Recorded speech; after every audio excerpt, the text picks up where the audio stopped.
ole hay voina i Realme Narzo 80 Pro unbox kan nei dona unboxing kan nei dona unboxing hi Amazon atanga kan cha ania i Amazon cheng sing ni angvel khane ma sela discount price oma chuta chuanin sang hi discount price oma chumini wangchon sing kat sang retin kan cha ta kan unbox dona ni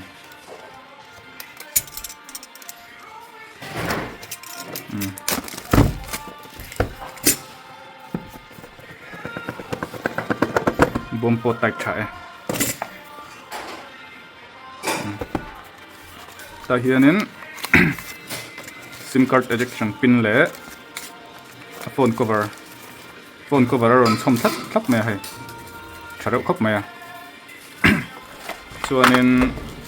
hi phone ani moi zak zak me chumi ma chon hi a charger hi ka duna ne 80 watt charger fast charger anta super go chon hi type A to type C ni ta charger hi tengan danga moi zak khop mai phone ko hai a phone hi curve display ania ama hi MediaTek Dimensity 7400 anta octa-core 2.6 GHz anta chuanin 6.7 inch ania 120 Hz refresh rate ani boka chuanin a battery hi ron lian tha 6000 mAh ania kan set up ang ole hei hi phone lan dan chu ni ta hei moi hei pial nal khop me a screen curve ron focus te ora hei curve moi khop me curve dan po chuanin ama hi aspect le makan enanga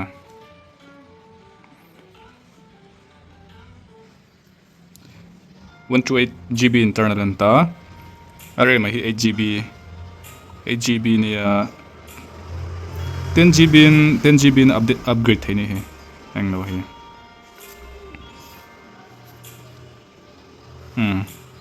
chakop mai he tuna camera kan tesang afia chakop mai kan zoom chinang